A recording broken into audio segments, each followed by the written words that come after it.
Hello everyone welcome to my YouTube channel. आज चाहिँ हामी रेस्ट एपिआई चाहिँ कसरी बनाउँछौँ स्प्रिङ बुट युज गरेर भनेर हेर्छौँ। सुरुमा एपिआई भनेको के हो? एपिआई चाहिँ एउटा इन्टरफेस जस्तो हो अथवा टुल्स जस्तो, सेट अफ रुल्स र टुल्स जस्तो, अनि जुन चाहिँ कम्युनिकेट गर्न युज हुन्छ क्या एकअर्कामा। सफ्टवेयर एप्लिकेसन्सहरू चाहिँ कम्युनिकेट गर्नलाई युज हुन्छ। अनि यो चाहिँ बिचको मिडियम जस्तरी काम गर्छ क्या, एक्सचेन्ज डाटाहरू एक्सचेन्ज गर्नलाई अथवा अनि कुनै अपरेसनहरू चाहिँ पर्फर्म गर्नलाई एउटाबाट अर्कोमा है।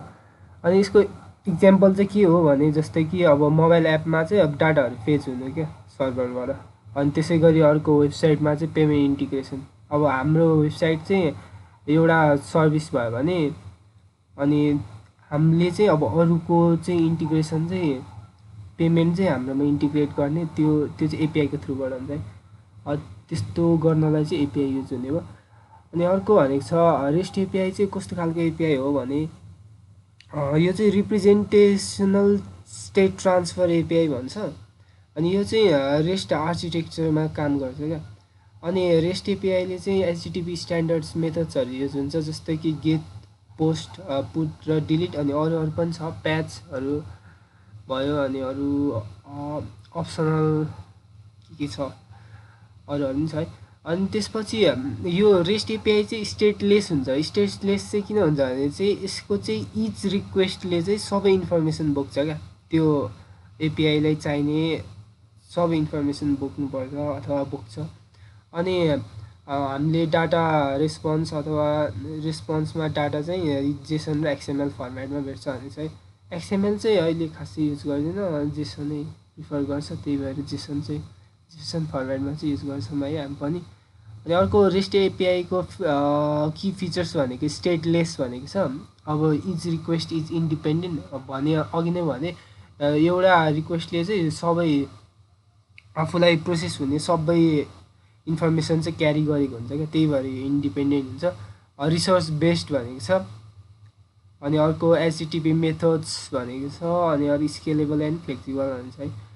अर्को स्प्रिङ बुटमा हामीले स्प्रिङ बुटमा चाहिँ के युज गर्छ भने रेस्टफुल एपिआईज युज गर्छ। अब रेस्टफुल एपिआई चाहिँ अब रेस्ट एपिआईमै चाहिँ अब बेस रेस्टफुल एपिआईको बेस चाहिँ रेस्ट हो क्या, रेस्ट आर्किटेक्चर। त्यही रेस्ट आर्किटेक्चरमा चाहिँ यो रेस्टफुल एपिआई चाहिँ वर्क गर्छ, त्यही माथि बनेको हो यो रेस्टफुल एपिआई। अनि हामी चाहिँ अब आउने सेसनमा चाहिँ के गर्छौँ भने स्प्रिङ बुट चाहिँ कसरी स्प्रिङ बुट प्रोजेक्ट कसरी सेटअप गर्ने भनेर सिक्छौँ। अनि अर्को भनेको अब आर्किटेक्चर फोल्डर के अरे प्रोजेक्टलाई चाहिँ कसरी स्ट्रक्चर गर्ने भनेर सिक्छौँ।